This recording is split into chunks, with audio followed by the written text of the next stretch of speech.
Well, I'll call the meeting to order. Might you read the governor's statement, please? Okay. Pursuant to Governor Baker's March 12, 2020 order suspending certain provisions of the open meeting law, Mass General Laws, Chapter 30A, Section 18, and the governor's March 23, 2020 emergency order imposing strict limitations on the number of people that may gather in one place, the Board of Health meeting will be conducted via remote participation by the board. The meeting will be live streamed by Westwood Media Center, and the public can view the meeting by accessing the link on our website. Our government channels will be broadcasting the meeting on Comcast Channel 12 and Verizon Channel 42. The public is encouraged to watch our meeting via the Westwood Media Center live stream. The public will be allowed to make comments if they wish to do so during the portion of the meeting designated for public comment by using the raise hand function. The chair will continue to give guidance and instruction as needed. Every effort will be made to ensure that the public can adequately access the proceedings via technological means.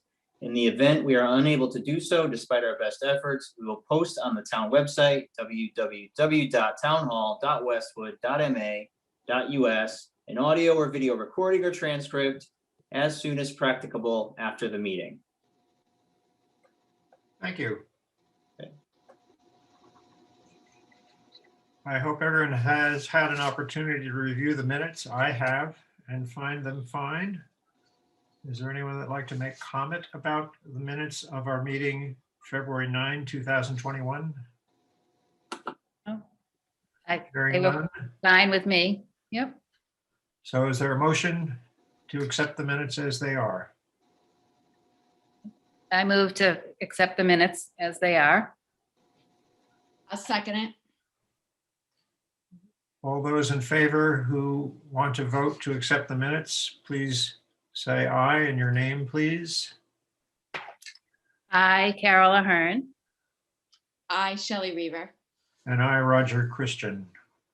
So the minutes have been reviewed and approved. Thank you. Turning next to Margaret, might you give us your report, please? Sure. So since we talked last, I have tracked down and been following 3 separate diseases that were reported to MAVEN, the state infectious disease database. The first one is tuberculosis, or TB, which is one of the cases I've reported on before, and I am continuing to follow this case. As we talked about previously as well, just to review for people not in the public health field who might be reviewing these notes later on, we talk about infectious, which is something that can make us sick, versus contagious, which is if we have it, we can give it to somebody else. Tuberculosis is both of those, infectious and contagious. Because of that, and because there are some strains that seem to be resistant to many of the common antibacterial medications that are present, the Department of Public Health does require that local boards of health monitor cases with direct medication observation. In the days of old, which is not really that old, it really sort of is around the pre-COVID time, we would go to everybody's house and watch them take medications in the era of COVID. Some of this can be done with secure online platforms such as WebEx, where I witness a case taking their medication. That is a process that continues typically for the duration of their medication regimen, which is about 6 months. I am happy to report that this particular case of tuberculosis is doing very well, does not have a multi-resistant strain of tuberculosis. Latest lab results and chest x-ray were all normal, is continuing to follow up with infectious disease as planned. Tolerating the medications very well. The medications are processed in the liver and can be very hard on the liver. Sometimes patients need to stop medications because of liver inflammation as a result of the medications. Has not been the case. And we are anticipating that I will continue to monitor this particular case until May sometime, perhaps the end of May. So good news, this case is doing well and is not a public health risk. The second case that appeared in Maven the past couple of weeks was a positive case of Lyme disease, which is a tick-borne illness we don't typically see reported this time of year. Infectious, meaning it can make you sick. Not contagious, meaning you can't give it to someone else. We typically see a lot more of this from April till, say, about the first frost in October of November. We do a lot of talking about antibodies with COVID. Most diseases will produce some form of antibody or another. Lyme disease is one of these. Antibodies for Lyme disease can be positive for years, if not up to about a decade. This case was new to the provider, had mentioned a very general symptom of fatigue, which is quite nonspecific. Had also mentioned they thought that they had been diagnosed with Lyme disease sometime in the past. And this test is considered probably an old disease, nothing new. That said, the healthcare provider is going to follow up with this person. We do follow up with Lyme disease. Early stages, of course, we think about the migrating rash, bullseye, joint pain, maybe some fever and fatigue. The risk of Lyme disease, if it goes untreated, is that there can be serious cardiac and neurological effects. Although this is considered an old disease in this particular case, it's probably a good reminder now that we finally had a warm day and warm weather is coming, and we are encouraging everybody to be outside because of COVID, that we should really be wearing long pants, long sleeves, socks, and checking ourselves for ticks as the weather gets warmer, and we're encouraging people to spend time outside. Is easily treatable with antibiotics, but again, if left untreated, long-term can cause some serious side effects. The last and final disease I tracked this month, we had 2 cases also believed to be old disease of hepatitis C, viral illness that affects the liver. Most typically in the United States is transmitted by blood and more typically via IV drug use. There is some risk of transmission from a hepatitis C positive mother in transmitting it to an infant. That risk is about 6%. Also happened with blood transfusions, organ donations prior to 1992, and people who used clotting factors prior to 1987. We didn't have proper screening methods back then, so some of those people may have gotten hepatitis C. Sharing any kind of sharp object like razors with somebody who is hep C positive, unclean needles, tattoo parlors also risks as well. Unlike Hep A and Hep B, there's no vaccine to prevent it, but there are several therapies on the market to help treat it if you're diagnosed with it. Often people go undiagnosed, early disease, there can be absolutely no symptoms, which is why it's important to get screened for it. And there are screening guidelines, which I'll go over as well. Symptoms could be jaundice, which is yellowing of the skin and eyes, belly pain, nausea, vomiting, dark urine, pale stools. But again, most people have no symptoms, at least early on. If left untreated, probably about 50% of people don't resolve their hepatitis C from acute. It goes to a chronic state, which can cause cirrhosis, which is a scarring of the liver and dead skin tissue, as well as liver cancer. Both of these tests were done in tested positive for antibodies. That's an early screening test. Then they test for RNA, if that's positive, to see if there's any live virus. One of those tested negative, and that is believed to be either an old case that had resolved or just a false positive. And the second case is in the process of having their RNA test done for live virus.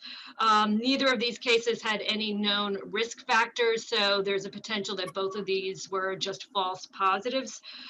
Because of the seriousness, if hepatitis C becomes chronic and causing, again, cirrhosis or liver cancer, the CDC does recommend that people get screened, every woman, every pregnancy, every adult over the age of 18 at least once in their lifetime.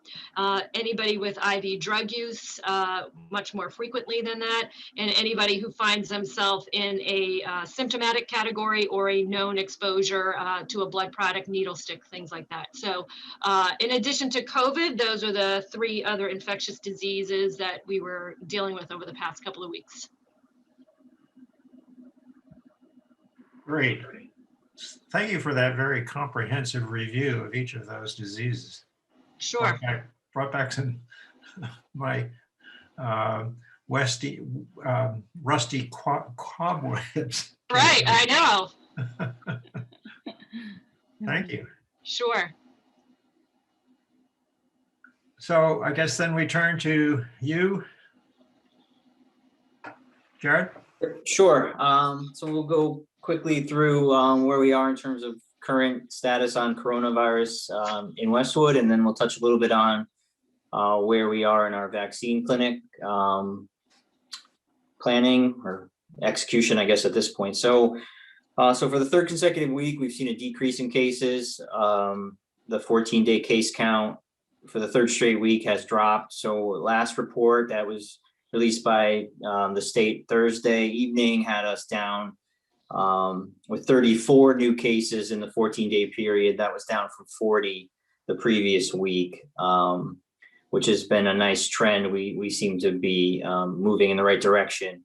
Our percent positivity rate is down to 1.54, and that's down from the previous week of 1.67. And we're still recording about 2,500 tests per cycle. So that's still a pretty robust amount of testing. So this percent positivity is really encouraging. Our number would really be reducing itself at this point. So indicating that the community spread is not occurring at this point, at least as far as what these numbers can tell us, which means, although we're still reminding everybody to, stay 6 feet away, use their masks. Multiple masks now is recommended for the variants. Stay home when you're sick, not to go out and intermingle in large groups. The governor obviously has opened up, is beginning to open up things as the numbers decrease throughout the state. So currently we're back in phase 3, step 2, which we were in before. Most notably, it's a 50% capacity for most businesses now. Restaurants can operate without a capacity limit so long as they maintain spacing of their tables 6 feet apart, and no party size is greater than 6, and the dining event, it lasts no longer than 90 minutes. So still a smaller group, still 90-minute time limit, but in a particular food establishment, as long as their tables are 6 feet apart, they don't have a specific percent capacity. So, things are moving in that direction. The governor, about a week and a half ago, announced that if the trend continues around the 26th or so, we would be entering phase 4, step 1, which is, sort of the furthest we've gone. Most notably there for Westwood, it would be hot tubs and spas and health clubs. There's some stuff for amusement parks, concert venues, dancing and entertainment. That opens the door for like our high school students probably to have prom. So those types of things in phase 4 will be on the table for sure, as long as our numbers stay the same or go down even more. So we were happy to hear that the J&J vaccine was approved, and it has landed in the Commonwealth and is now being administered. That J&J is the 1-dose vaccine, which may work for a lot of people. It may not work for everyone. So I think the message we want to make sure we send is, if people are trying to decide what works best for them, they should really do their research, consult with their healthcare provider to figure out if the J&J will work for them. That's a nice choice to have. The 1-dose option will work for many. It won't work for everyone. And more guidance is being crafted, I think, to sort of curtail, who should be looking at J&J and maybe who should be still focusing on the 2-dose Pfizer and Moderna. But I don't think any of that is concrete at the moment. Even with J&J, obviously vaccine is still, the supply is critically low. We're still experiencing problematic wait times and difficulty in residents gaining access to make appointments. So, it's still a struggle. We're asking residents to be patient and, make sure that they're trying to keep on top of the latest trends and sort of tricks that people have discovered that may help them navigate the websites a little more quickly. 211 is available in addition to the VaxFinder .mass.gov to help people get in the queue for appointments. The last probably major issue is the state has started to introduce the option of having a state supplied homebound resident. I know Shelley, you had mentioned that in our last meeting. So we've been able to accommodate a decent portion of our known homebound residents because they made direct contact with us during our clinics for 75 plus. And then, through the last one, we may not have gotten everyone. So at a certain point, the states will have a system, a third-party vendor contracted to go from town to town and do those homebound vaccinations once the supply of vaccine is cut off from us at the local Board of Health. So there will still be an option for people who need it to register and be visited by this third-party vendor. The details are still being worked out. I believe this is supposed to kick off sometime in March. So it's not imminent, but it is coming. So, we're staying the course there, trying to get the information as it comes out. We've done one second dose clinic over at the senior center. We have another one scheduled for tomorrow. And then we have 2 more, and then that'll be basically our allotment of doses for this initial rollout that we were asked to participate in. So once that last clinic is done, I believe we will be on hold pending any new requests from the state to participate in any type of vaccination program moving forward. No one really knows what it's going to look like in 2 months, 3 months, 5 months. So, I think at this point, we'll just sort of, go on into standby mode and await further, instruction from the state. In the spring, obviously, we're moving into summer camps and swimming pools and tick-borne illness and mosquito. West Nile and Triple E are still, Triple E certainly still on the radar. So we'll have plenty to do. So if we're not being asked to participate in the vaccination system and the state is able to adequately meet the needs of the people, then, I guess we'll just sort of move on temporarily to other things unless they ask us to do something else. I haven't heard. They don't seem to be that keen on allocating out micro doses to every city and town. It seems like that might be a burden for them to try to allocate, 100 doses here to 350 different towns and cities. So there may be some movement with regional kind of clinics, grouping of towns to get one large allocation, which then we would distribute amongst ourselves. But at this point in the process, I don't think that's a reality either. So I think that's kind of where we are. Anybody questions? I have a question, Jared.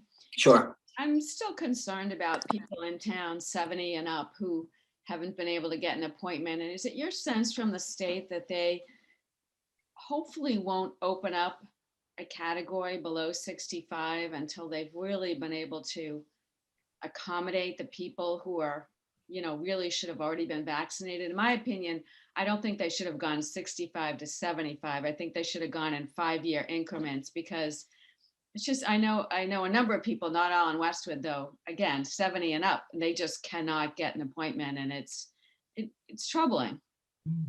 Right. No, my sense is that they have a target number of sort of saturation or penetration, and when they hit that number, they move to the next phase.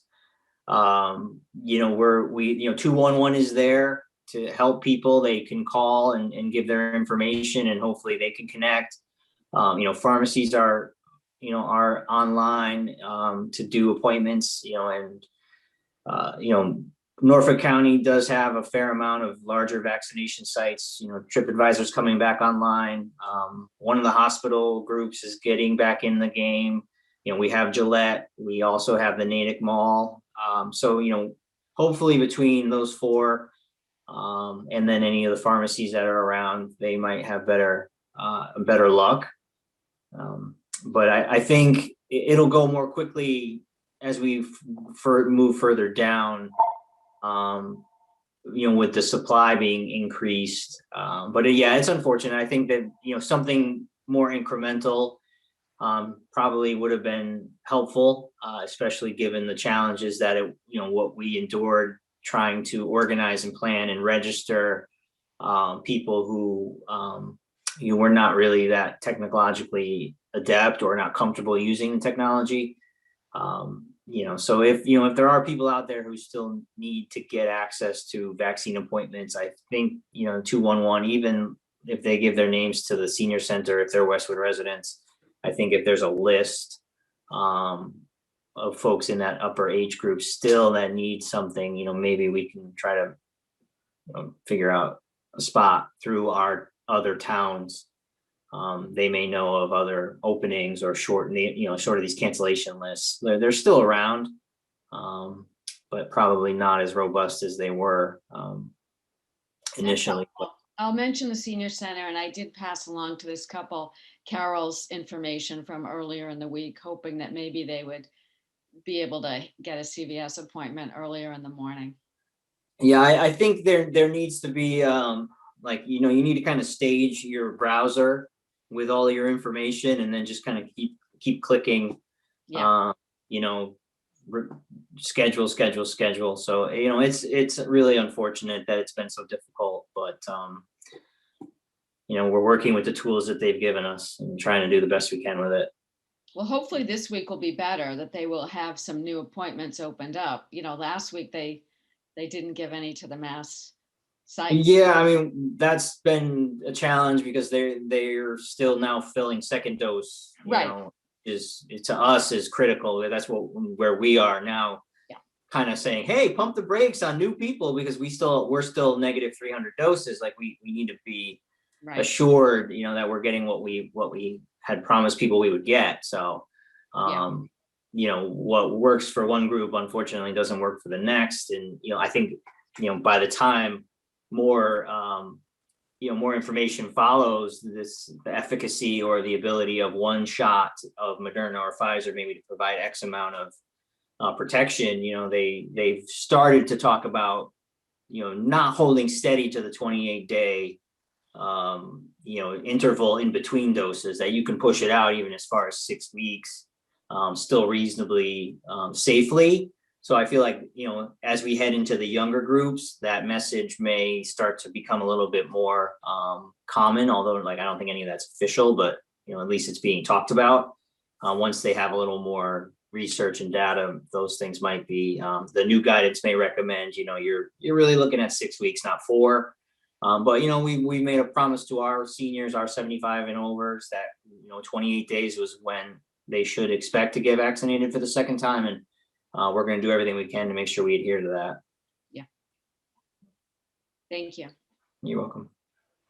It's interesting. I remember Anthony Fauci speaking a couple of months ago about the query, will people really want to get the vaccine? And he responded by saying he was more worried that there won't be enough vaccine available and that more people will want it than they are able to provide it. And he was spot on in that. Yeah, I think that part of it's, I think, gone pretty well. I think, there hasn't been, except for trying to schedule, that's been the most difficult part of it. There's been a few notable contraindications in the news, but by and large, I would say it's been fairly well received with relatively low amount of complications. But if there may be more hesitancy as we get into the younger groups, then there may be a different situation where there isn't as much of a sense of urgency. But this particular group that's in now, obviously there's an urgency just because either it's age, comorbidity, or, now with the teachers being involved, they're, sort of their situation being in a classroom and being sort of in that space with a lot of people in a small, the 6 feet rule being moved back to, to 3 feet with masks, with air, circulation, and testing and all that stuff. So, those people are eager because they would have signed up right away, right? It's when we get into the younger group of people like, oh, you know what, I've been okay. It's nice out now, it's June. Like, oh, maybe I'll get it in August, maybe I'll get it in September. But well, I guess we'll see. The main thing is to keep the supplies coming in so we can stay on track. To make sure that we're giving everybody who wants to get vaccinated their opportunity to get vaccinated. That's crucial. So yeah, on a side note, we've been, DESE's guidelines for the latest iteration of what in-person school is going to look like just got released to us today. Our major concern would be the food, sort of side, the dining part of it. It looks like they are holding to a strict 6 feet of space when it comes to unmasked periods, which would be basically mealtime, so breakfast and lunch. So that's going to require schools across the Commonwealth to really work really hard to make sure that the spaces are going to accommodate that. So we're in consult with the school department to try to give them whatever advice we can give them on how to increase their space. Certainly, warm weather is the most important part of that. So, as many opportunities for our students to be outside will eliminate the need for a lot of inside space where they're going to be 6 feet apart instead of 3. So that will definitely take some of the pressure off. So fingers crossed, we get a nice, warm, quick spring and, head into summer. So other than that, we're sort of treading water, moving into, moving back into outdoor sports. And, those obviously are challenging for us from an isolation and quarantine standpoint. I don't expect this season to be any different. So it'll be all hands on deck, pretty much at this point forward with fall 2, which is, the fall sports that were not allowed during the earlier part of the year now being off. Lacrosse, I think, and football are probably the 2, maybe track. Are the ones that are sort of on now. So we'll be doing a lot of that, and then preparing for camp. So. All right. Anything else that anyone wants to bring up? All right. Is there anyone in the audience? I don't know. Connor, is there anyone in the queue that would like to comment or ask a question? We do have some audience members. If they want to raise their hand, I can certainly unmute them to recognize them. But at this time, we have had nothing come into the Q&A or any hands raised to participate. Okay. We can give them a minute to decide if they want to jump in. So yeah, I'm trying to think of any other issues that are on our radar. Jason, how's everything on inspections? Everything's good. I mean, I'm all caught up at this point, just kind of continuing on my path and plugging away here as I normally would.